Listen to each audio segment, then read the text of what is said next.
Hi, and welcome back to my channel. My name is Karin, and today we are going to look at the crossed arm choked split, which is super pretty. It's a little bit tricky to go in, but we will manage. So before we start, make sure you subscribe to my channel, give me a thumb up if you like what you see, and yeah, leave a comment below, and yeah, anything is nice. Let's start. This move, you start with hanging both knees on top, so one on either side.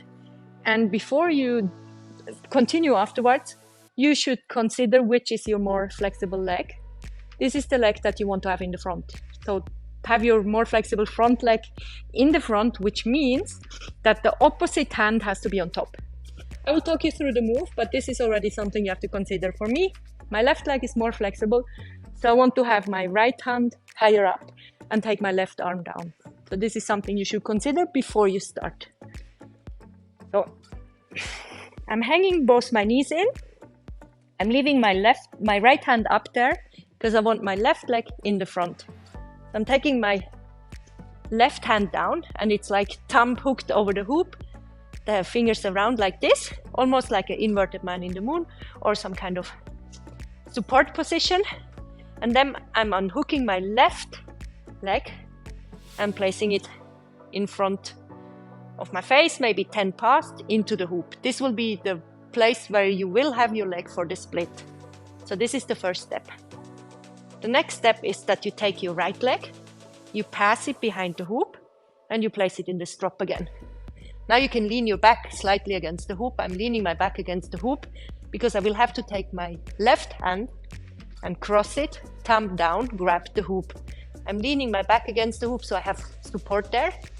And then I'm taking my right hand and I'm crossing it in front of my face like this, like the left one was first.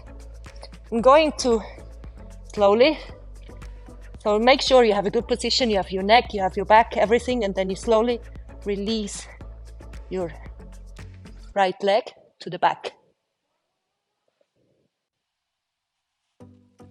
And there you are in your split position.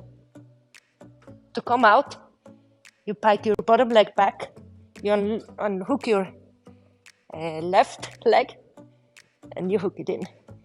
Then you can re-grip your hands, and you have a nice exit. So this is the entire split move.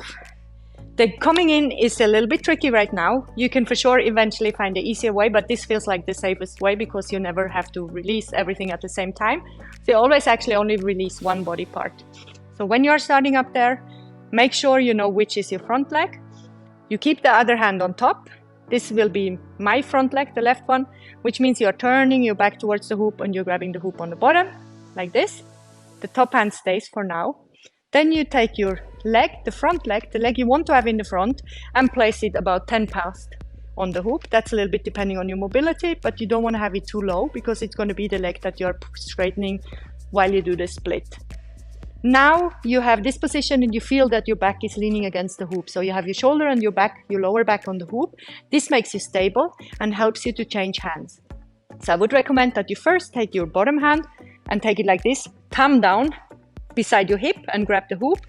And then you release your top hand and you grab it instead of the other hand here in front of your face. Your arm position is right now. Next thing is releasing your top leg slowly down. When you do it, you will feel that you are not just parallel to the hoop, you will turn slightly forward. So the position to easier get a nice split is almost to turn a little bit from being really sidewards to maybe there. So you change the angle of the hoop a bit, which means you can open your hip more up and push it more down, and you get a nicer split. In order to come back, pike both your legs in. First you pike this one in, you release this one in the pike, and then you hook it in. That moment you can switch your hands again and you're back in a more normal position. This is basically everything. The first time you release your leg, make sure you have someone there holding your hip a bit, supporting you if you need that, so you feel what's happening, because it feels slightly that you're really tensed in, tied in, and it feels like, okay, what's going to happen when I release this leg?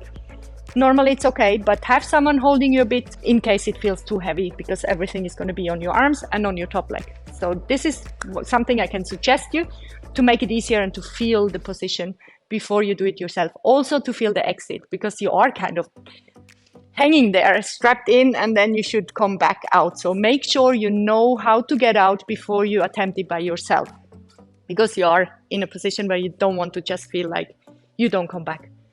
So this is something you should think about. Other than that, have fun with it. Tag me with your try of it. You find me on Instagram. My name is Karin Odermatt Coach. And again, for everybody who is returning and for the new ones, thank you so much for watching all the videos. Thank you for giving me feedback and tagging me. And yeah, see you next Wednesday for a new tutorial. Bye!